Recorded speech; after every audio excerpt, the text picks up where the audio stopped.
en la penumbra de la historia, donde los ecos de los imperios se desvanecen en susurros, yacen historias demasiado terribles para ser contadas a la ligera. Son relatos grabados no en piedra, sino en la memoria del terror, crónicas de poder absoluto que devora todo a su paso, incluso los lazos más sagrados. Esta no es una lección de fechas y nombres. Es un descenso a la cripta del alma humana, al punto exacto donde la ambición se convierte en monstruosidad. Nos encontramos en el corazón palpitante y corrupto de Roma, pero el grito que vamos a escuchar no es el de una legión en batalla, ni el de un gladiador en la arena. Es un grito ahogado, íntimo y final. Es el sonido de un hermano asesinando a otro en el regazo de su propia madre. Esta es la historia de Caracalla, el emperador que compró un trono con la sangre de su sangre, un acto de traición tan profundo que su mancha jamás pudo ser lavada de los mármoles del Palatino. No se equivoquen, no estamos aquí para juzgar, sino para comprender la anatomía de un crimen que redefinió la crueldad. Vamos a despojar el mármol de las estatuas, a ignorar la propaganda cincelada por el vencedor y a buscar la verdad en el silencio helado que quedó tras la masacre. ¿Cómo un imperio que se jactaba de la ley y el orden pudo ser gobernado por un hombre cuyo primer acto como único soberano fue el más primitivo de los pecados? Prepárense para un viaje a las entrañas de una familia imperial rota, donde dos príncipes, nacidos para gobernar juntos, se convirtieron en predador y presa, y donde una madre tuvo que presenciar el sacrificio de un hijo a manos del otro. Este es el relato de la noche más oscura del Imperio Romano, el testamento de un odio que ni siquiera la muerte pudo apaciguar. Para entender el veneno que finalmente corrompió el corazón de una dinastía, debemos viajar atrás en el tiempo, a un nacimiento que no prometía otra cosa que gloria. En el año 188, en Lugdunum, la actual Lyon, en la Galia, nacía un niño llamado Lucio Septimio Bassiano. No era un niño cualquiera, su padre era Septimio Severo, un general formidable de origen norteafricano, un hombre de leptis magna cuya voluntad era tan dura como el desierto que lo vio nacer. Su madre, Julia Domna, era una fuerza de la naturaleza por derecho propio, una princesa siria de Emesa, hija de un sumo sacerdote del dios solar Elagabalo. Era una mujer de intelecto penetrante, belleza legendaria y una ambición que igualaba, si no superaba, a la de su esposo. Se decía que las estrellas habían predicho que se casaría con un rey, y Julia Domna no era mujer que desafiara un destino tan favorable. En este niño, Bassiano se unían la severidad militar de África y la mística astucia de Siria. Era un producto del imperio en su máxima expresión, una fusión de mundos destinada a gobernarlos todos. Pero el destino es un tejedor caprichoso. Apenas 11 meses después, Julia Domna dio a luz a un segundo hijo, Publio Septimio Geta, y con ese segundo nacimiento, la semilla de la discordia fue plantada en el fértil suelo de la casa imperial. Desde sus primeros días los hermanos fueron polos opuestos, dos caras de una misma moneda imperial que se negaban a mirar en la misma dirección. Bassiano, a quien la historia recordaría por el apodo de Caracalla, debido a una capa con capucha de origen galo que popularizó, era descrito como un niño hosco, de temperamento fiero y una inclinación natural hacia lo marcial. Se sentía más cómodo entre soldados que entre filósofos. Se dice que desde pequeño mostraba una crueldad latente, una impaciencia con la debilidad y una necesidad visceral de dominar. Geta, en cambio, era más afable, de naturaleza más suave y con un gusto por las artes y la cultura que su hermano mayor despreciaba. Era el hijo que heredó el encanto de su madre, mientras que Caracalla heredó la implacable dureza de su padre. Septimio Severo, un hombre pragmático forjado en el campo de batalla, quizás vio esta rivalidad como una herramienta. En el crisol de la competencia, el acero más fuerte se revela. Fomentó su antagonismo, poniéndolos a competir en todo, desde los juegos infantiles hasta los ejercicios militares. Creía en su severa sabiduría paternal, que estaba forjando a dos futuros emperadores, pero lo que en realidad estaba haciendo era afilar los cuchillos para un duelo a muerte. La educación de los príncipes reflejaba sus naturalezas divergentes. Mientras Geta se rodeaba de eruditos y artistas, Caracalla buscaba la compañía de gladiadores y centuriones, despreciaba la vida refinada de la corte, viéndola como un nido de debilidad y conspiración. Su mundo era el del campamento militar, la camaradería ruda, la obediencia ciega y la violencia como solución final. Esta división se profundizó cuando su padre, tras una sangrienta guerra civil, se consolidó como único emperador de Roma en el año 197. Para asegurar su linaje, nombró a Caracalla, de apenas 9 años, como César, y, poco después, Augusto, coemperador de pleno derecho. A Geta se le concedió el título de César más tarde, un desequilibrio sutil pero significativo que Caracalla nunca le permitió olvidar. El verdadero campo de pruebas, el lugar donde su odio juvenil maduraría hasta convertirse en una ponzona letal, fue la brumosa y salvaje isla de Britania. En el año 208, un ya envejecido y enfermo Septimio Severo, acosado por la gota, arrastró a su familia y a la corte imperial al norte, a una campaña brutal contra las tribus de Caledonia. Su objetivo era doble: asegurar la frontera más problemática del imperio y forzar a sus hijos a trabajar juntos, a unir sus destinos frente a un enemigo común. Fue un error de cálculo catastrófico. El frío y la humedad de Britania no hicieron más que exacerbar el odio entre los hermanos. Lejos de las sutilezas de Roma, su rivalidad se volvió primitiva y descarnada. Se acusaban mutuamente de conspirar. Saboteaban las órdenes del otro y competían descaradamente por el afecto y la lealtad de las legiones.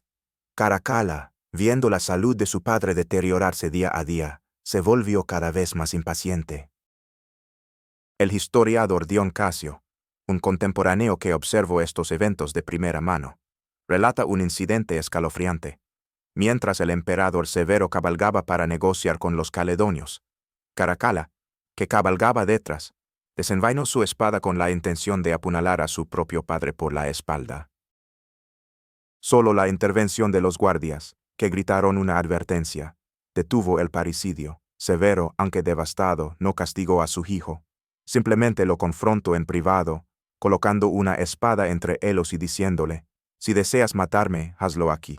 Eres joven y fuerte y yo soy un anciano lisiado, será más fácil para ti». Esta confrontación no hizo sino alimentar la furia de Caracalla.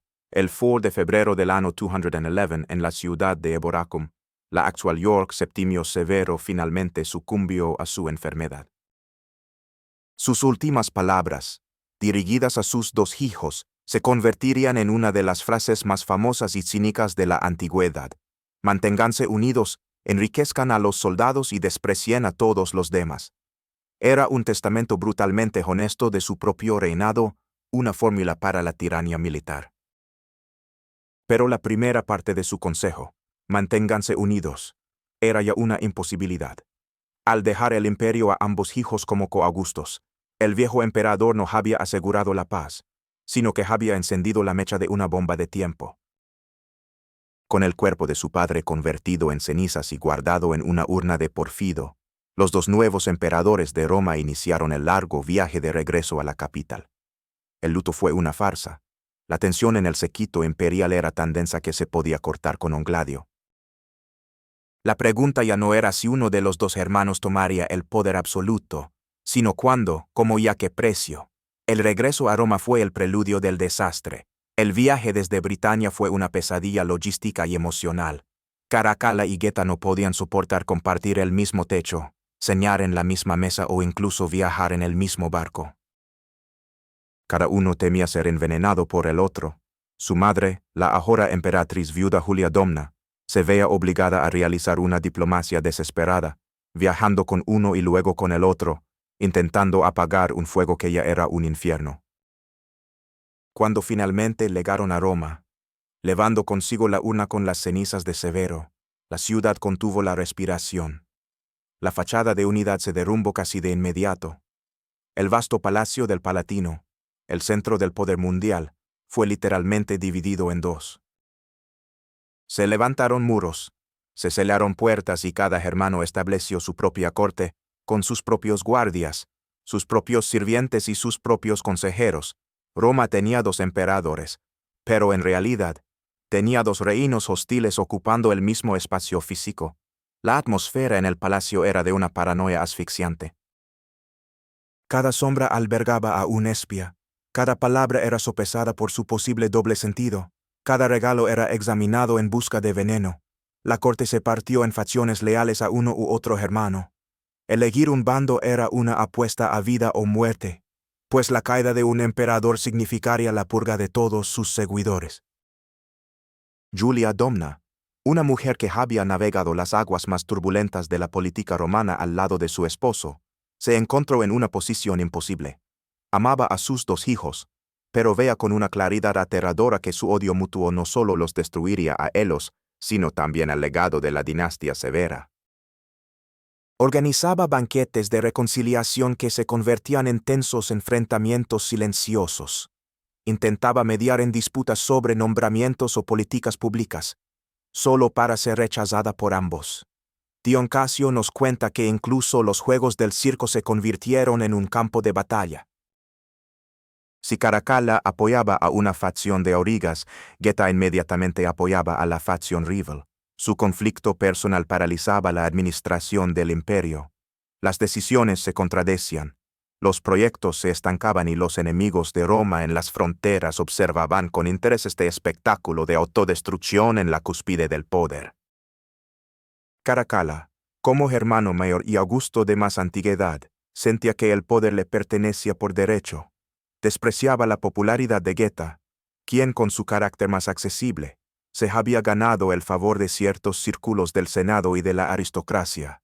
Veía cada gesto de su hermano como una afrenta, cada palabra como una conspiración. Geta, por su parte, vivía en un estado de miedo constante, consciente de la naturaleza violenta e impulsiva de su hermano. Se rodeó de guardias y rara vez salía de sus aposentos sin una protección masiva. La situación se volvió tan insostenible que se llegó a proponer una solución radical, una idea que era una herejía para la concepción romana del mundo: dividir formalmente el Imperio Romano. Según el historiador Herodiano, se sugirió que Caracalla gobernara Occidente desde Roma, mientras que Geta establecería una nueva capital en Oriente, quizás en Antioquía o Alejandría, y gobernaría las provincias orientales, Europa y África para uno, Asia y Egipto para el otro. El Bósforo sería la nueva frontera entre dos imperios romanos. Era una idea desesperada, un intento de separar a dos bestias enjauladas antes de que se despedazaran, pero fue Julia Domna quien se opuso con más vehemencia, con lágrimas en los ojos, en una de las pocas reuniones en las que logró juntar a sus hijos. Argumentó que si podían dividir la tierra y el mar, ¿cómo dividirían a su madre? Ustedes me dividirían a mí también, les imploro. Mi cuerpo sería partido en dos para que cada uno pudiera tener su parte. Su intervención, cargada de una angustia maternal genuina, detuvo el plan. Pero al hacerlo, sin saberlo, celó el destino de su hijo menor. Caracalla comprendió en ese momento que la coexistencia era imposible. La división del imperio era inaceptable para el orgullo romano y para su madre, y la continuación del gobierno conjunto era una tortura insoportable. Solo quedaba una solución, la más antigua y brutal de todas: la eliminación. El fracaso del plan de partición marcó el punto de no retorno. Caracalla abandonó cualquier intento de simulación. La espiral descendente se aceleró, convirtiéndose en una caída libre hacia el abismo. La decisión estaba tomada en la mente de Caracalla. Geta debía morir, pero el asesinato de un emperador, de su propio hermano, en el corazón de Roma, no era tarea fácil. Geta era temeroso y estaba constantemente rodeado por una guardia personal considerable. Un ataque abierto era arriesgado. Podría desembocar en una guerra civil dentro de la propia ciudad. Caracalla necesitaba un plan que fuera rápido, definitivo y que le permitiera controlar la narrativa de los hechos. La maquinaria de la muerte se puso en marcha, lenta y metódicamente. El primer paso fue el aislamiento. Caracalla inició una purga silenciosa pero implacable de los partidarios de Geta. Uno por uno los amigos, consejeros y comandantes militares leales a su hermano fueron acusados de traición, de conspiración o de ofensas inventadas. Algunos fueron exiliados a islas remotas, otros simplemente desaparecieron en las mazmorras del palacio para ser ejecutados en secreto. El círculo de protección alrededor de Geta comenzó a encogerse, su red de apoyo fue desmantelada pieza por pieza. El miedo se convirtió en el aire que se respiraba en Roma. El Senado, un cuerpo que ya había sido aterrorizado y diezmado por emperadores anteriores, se sumió en un silencio obsecuente. Nadie se atrevía a hablar en favor de Geta, pues hacerlo era firmar la propia sentencia de muerte. El joven emperador se encontró cada vez más solo, atrapado en su mitad del palacio como un animal en una jaula dorada, consciente de que los cazadores se acercaban. El deterioro de la situación se reflejaba en la vida cotidiana de la ciudad. La paranoia de los emperadores se filtraba hacia las calles. Los informantes, delatores, proliferaban, vendiendo acusaciones falsas para obtener recompensas. La gente evitaba las reuniones públicas, temiendo que una palabra mal interpretada pudiera ser reportada a una de las facciones. Roma, la capital del mundo, se había convertido en un nido de susurros y miradas furtivas. En medio de esta atmósfera opresiva, Caracalla ideó el acto final de su engaño. Sabía que la única persona en el mundo en la que Geta todavía podría confiar, aunque fuera mínimamente, era su madre. Julia Domna, consumida por la angustia, se había convertido en la clave de su plan. Caracalla comenzó a fingir un cambio de opinión. Se acercó a su madre, mostrándose arrepentido y cansado del conflicto. Le confesó que la división del poder era insostenible y que estaba dispuesto a reconciliarse, a encontrar una manera de gobernar en armonía como su padre había deseado. Habló de paz, de perdón, de la unidad de la familia. Julia Domna, desesperada por creer en una salida a la pesadilla, se aferró a esta falsa esperanza. Vio una luz al final del túnel y se convirtió, sin saberlo, en el cebo de la trampa. Caracalla propuso el escenario para la supuesta reconciliación. Un encuentro privado, solo ellos tres en los aposentos personales de Julia Domna. Su argumento era diabólicamente astuto. Sugirió que el encuentro debía ser en ese lugar, un espacio sagrado y neutral, el vientre simbólico de la familia, para demostrar la sinceridad de sus intenciones, y, como prueba definitiva de confianza, insistió en que ambos hermanos acudieran sin sus guardias. Sería un gesto de desnudez, de vulnerabilidad, el primer paso para reconstruir la confianza rota.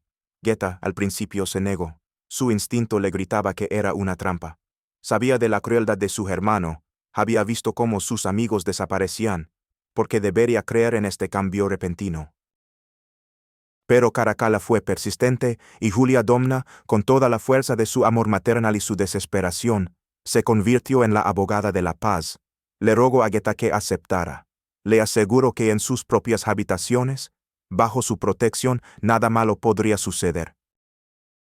Le habló del deber hacia su padre, del futuro del imperio, de la posibilidad de poner fin a ese infierno de odio. Suplicó, lloró y lo persuadió. Finalmente Geta cedió. Quizás lo hizo por agotamiento, quizás por un destello de esperanza, o quizás, simplemente, porque no pudo negarse a las súplicas de su madre, accedió a la reunión. El reloj de su destino había comenzado su cuenta atrás final. El día elegido fue el 26 de diciembre del año 211. La fecha es significativa. Se había celebrado recientemente la festividad de Saturnalia, un tiempo de banquetes, regalos y aparente buena voluntad. La trampa estaba perfectamente camuflada bajo el manto de la reconciliación festiva. Geta, con el corazón encogido por un mal presentimiento que no podía ignorar, se despidió de sus guardias y caminó por los pasillos que los separaban de los aposentos de su madre. Iba hacia una reconciliación, o eso creía. En realidad, caminaba hacia su propia tumba, una tumba preparada por la mano de su propio hermano. La escena está dispuesta para la tragedia. Los aposentos de la emperatriz viuda, Julia Domna, en el corazón del Palatino. Este no era un salón de audiencias, sino un espacio íntimo, decorado con los lujos de Oriente y los recuerdos de una vida. Era un santuario, el único lugar en el palacio que aún conservaba una apariencia de hogar. Es aquí donde la madre había convocado a sus dos hijos, los frutos de su vientre, los herederos de un imperio, para celar una paz que anhelaba con toda su alma. Geta entró primero, solo y desarmado, tal como se había acordado. Su madre lo recibió, quizás con un abrazo, con palabras de alivio y esperanza. Momentos después, Caracalla hizo su entrada. La tensión debió ser palpable, el silencio cargado con el peso de años de odio. Julia Domna se interpuso entre ellos, un puente viviente sobre un abismo de desconfianza, iniciando el diálogo de la reconciliación. Pero no hubo diálogo. En el instante en que las puertas se cerraron, el plan de Caracalla se ejecutó con una precisión brutal. De detrás de las cortinas, de los rincones oscuros de la habitación donde se habían escondido, emergieron varios centuriones, hombres leales a Caracalla, con las espadas desenvainadas. Eran sus asesinos personales, listos para cumplir la orden final. Geta no tuvo tiempo de reaccionar. El rostro de su hermano, contorsionado por el triunfo y el odio, fue lo último que vio con claridad. El terror puro se apoderó de él. En un acto instintivo, desesperado, se lanzó hacia la única fuente de seguridad que le quedaba en el mundo, su madre. Se arrojó a sus brazos, aferrándose a su cuello, buscando refugio en el cuerpo que le había dado la vida. Sus gritos resonaron en la habitación, gritos que perseguirían a Julia Domna por el resto de sus días. Madre. Madre, tú que me diste a luz, ayúdame, me están asesinando. Los centuriones no dudaron. Cayeron sobre él como una lluvia de lobos. Julia Domna intentó proteger a su hijo con su propio cuerpo, convirtiéndose en un escudo humano. Pero fue inútil. Las espadas se hundieron en la carne de Geta una y otra vez.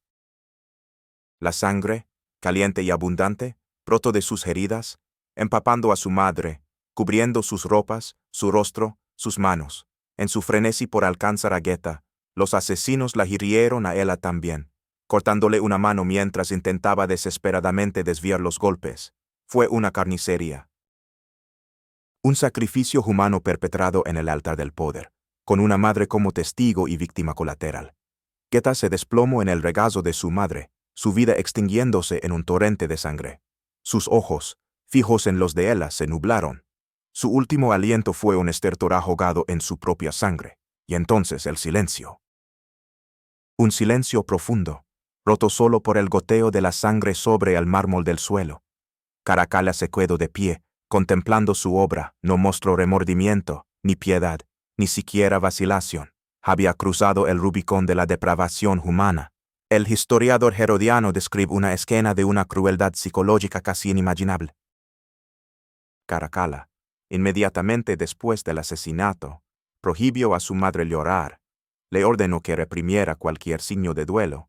Debía permanecer sentada, cubierta con la sangre de su hijo muerto, y mostrar un rostro de calma, incluso de alegría, por la salvación del imperio y de su hijo superviviente. Cualquier lágrima, cualquier lamento por Geta, sería interpretado como un acto de traición hacia el nuevo y único emperador. Julia Domna, la mujer más poderosa del mundo, quedó reducida a una prisionera de su propio dolor, obligada a sofocar el grito de una madre ante el cadáver de su hijo. Caracalla no perdió ni un segundo. Dejó la macabra escena, a su madre petrificada y el cuerpo de su hermano enfriándose en el suelo, y corrió. Su destino no dependía de lo que acababa de hacer, sino de lo que hiciera en los siguientes minutos. Tenía que llegar al único lugar que importaba, al corazón del poder real en Roma, el campamento de la Guardia Pretoriana. Su vida y su imperio pendían de un hilo, y ese hilo estaba tejido con el oro que pudiera ofrecer y la historia que pudiera vender. Con la sangre de su hermano aún manchando sus ropas, Caracalla irrumpió en el campamento pretoriano como un hombre poseído. Corría por su vida, sabiendo que el primer relato de los hechos sería el que prevalecería. Ante los soldados reunidos, sin aliento y con una actuación magistral de pánico y alivio, proclamó que acababa de escapar por poco de un atentado contra su vida. Gritó que Geta, en su ambición desmedida, había intentado asesinarlo y que él, en un acto de pura y desesperada autodefensa, se había visto obligado a eliminar la amenaza. Él era la víctima, el leal hijo de Severo que había salvado al imperio de un traidor. Era una mentira audaz, monumental, pero la respaldó con el argumento más persuasivo conocido en la Roma imperial, el dinero. En ese mismo instante prometió a la Guardia Pretoriana una donación, donativum, de una magnitud asombrosa. 2,500 denarios por hombre, una suma que equivalía a varios años de salario. Además, anunció un aumento permanente de la paga. Con esa única promesa compró su lealtad, su silencio y sus espadas. Los pretorianos, cuya lealtad siempre había estado en venta al mejor postor, aclamaron a Caracalla como su salvador y único emperador. El imperio estaba vendido. Con la guardia de su lado, el resto era una formalidad sangrienta. Caracalla se dirigió al Senado, donde repitió su historia de la conspiración de Geta. Nadie se atrevió a cuestionarlo. Los senadores, aterrorizados, se apresuraron a felicitarlo por su supervivencia, a condenar la memoria de Geta y a otorgarle el poder absoluto. Inmediatamente después, se desató una noche de terror sobre Roma, una purga que haría palidecer las de emperadores anteriores. Caracalla ordenó la eliminación de todos los que alguna vez habían apoyado a su hermano. Se estima que unas 20,000 personas fueron masacradas en las semanas siguientes. La lista incluía no solo a políticos y militares, sino también a sus familias, a los sirvientes del palacio que habían trabajado en el ala de Geta, a los aurigas que él había favorecido en el circo, e incluso a los amigos de su infancia. Nadie estaba a salvo. La simple sospecha de haber sentido simpatía por el príncipe asesinado era una sentencia de muerte. Roma se ahogó en un baño de sangre. Mientras tanto, el cuerpo de Geta fue tratado sin ninguna ceremonia. Fue incinerado apresuradamente y sus cenizas, probablemente, escondidas en un lugar desconocido para evitar que se convirtiera en un mártir. Luego, Caracalla decretó la damnatio memoriae, la condena de la memoria, el castigo más extremo para un enemigo del Estado. El nombre de Geta fue borrado de todos los registros públicos. Sus estatuas fueron derribadas y destruidas, su rostro fue cincelado de los relieves familiares, como el famoso arco de Septimio Severo en el Foro, donde un espacio vacío y torpemente borrado testimonia hasta el día de hoy el fratricidio. Se prohibió pronunciar su nombre bajo pena de muerte.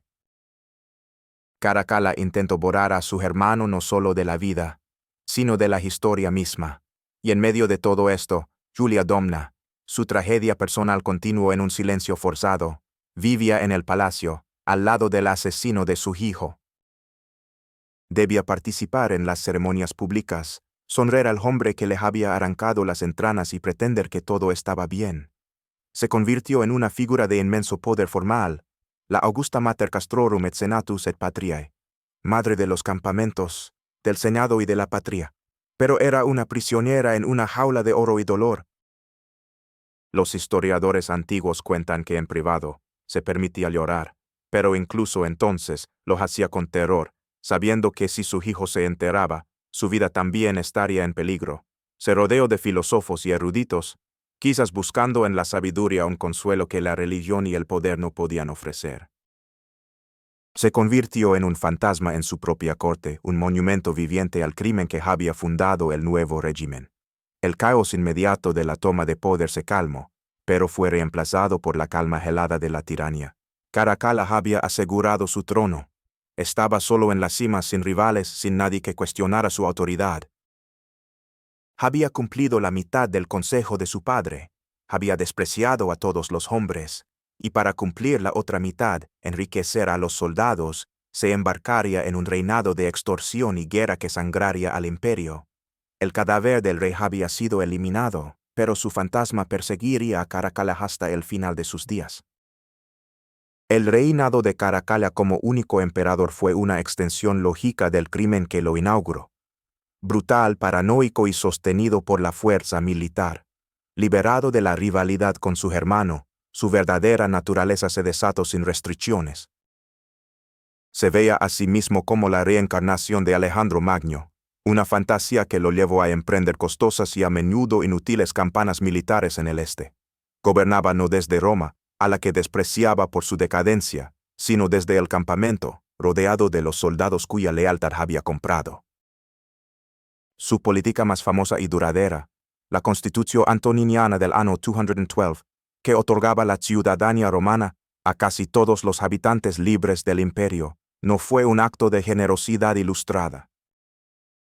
Fue una medida fiscal cínica, diseñada para ampliar la base impositiva y así poder recaudar más dinero para pagar los salarios cada vez más altos de su ejército. El fratricidio había sentado un precedente. El poder pertenecía a quien pudiera pagar a los soldados, y el resto del imperio existía simplemente para proporcionar los fondos. La sombra de Geta, sin embargo, nunca lo abandonó. Se dice que era atormentado por pesadillas, que veía el fantasma de su hermano y de su padre persiguiéndolo. Su crueldad se volvió legendaria, como la masacre de miles de ciudadanos en Alejandría, simplemente porque una obra de teatro local se había burlado de él. Se convirtió en un tirano errante, arrastrando a la corte imperial por las provincias, siempre en movimiento, quizás huyendo de los fantasmas que habitaban en Roma. Pero la violencia es una bestia que siempre acaba devorando a su amo. Su tiranía y sus demandas fiscales le granjearon innumerables enemigos. El final llegó de una manera tan sordida como su ascenso al poder. En la primavera del año 217, mientras estaba en campaña contra el imperio parto, cerca de la ciudad de Carhae, el mismo lugar donde Craso había sufrido una desastrosa derrota siglos antes, Caracalla detuvo su convoy para orinar junto al camino. Mientras estaba vulnerable, un soldado de su propia guardia personal, un tal Justin Martialis, se le acercó y lo apuñaló por la espalda, matándolo instantáneamente. Martialis tenía un rencor personal. Caracalla había ejecutado a su hermano, pero casi con certeza fue instigado por el ambicioso prefecto del pretorio, Macrino, quien vio su oportunidad para tomar el poder. Caracalla, el asesino que había matado a su hermano en una emboscada, murió a su vez en una emboscada, apuñalado por la espalda mientras estaba indefenso. La ironía era brutal y poética. El legado de su muerte fue, en muchos sentidos, el eco de la muerte que él mismo había infligido. El asesinato de Geta no fue simplemente un drama familiar, fue un punto de inflexión para el Imperio Romano, destruyó la legitimidad de la dinastía severa y cimentó la idea de que el ejército, y no el senado o el linaje, era el verdadero hacedor de emperadores. Abrió la puerta a medio siglo de caos, la llamada crisis del siglo III, un periodo de guerra civil constante, colapso económico y emperadores soldado que ascendían y caían por la espada. El crimen de Caracalla envenenó el pozo del poder romano durante generaciones. Su madre, Julia Domna, al enterarse de la muerte de Caracalla y del ascenso de su asesino, Macrino, decidió poner fin a su propia vida. Ya sufría de cáncer de pecho, y la noticia de que había perdido a su segundo hijo, incluso al hijo monstruoso que le había causado tanto dolor, fue el golpe final. Se dejó morir de hambre en Antioquía, una emperatriz siria que moría en su tierra natal, poniendo fin a la trágica saga de su familia. Al final, la historia nos deja con una pregunta inquietante que resuena a través de los milenios. El horror de la masacre de Geta, la traición definitiva, fue simplemente el producto de la psique retorcida de un hombre, un monstruo llamado Caracalla, o fue el sistema imperial romano, con su poder absoluto y su falta de un mecanismo de sucesión claro, el que inevitablemente creaba tales monstruos. Quizás la verdadera tragedia no es que un hermano matara a otro, sino que el mayor imperio que el mundo había conocido se había convertido en una estructura que no solo permitía tal acto, sino que lo recompensaba con el dominio del mundo. La mancha de sangre en el suelo de los aposentos de Julia Domna nunca se secó del todo, simplemente se filtró en los cimientos del imperio, debilitándolo desde dentro, un recordatorio eterno de que ningún poder es tan grande como para poder escapar de las consecuencias de sus propios crímenes.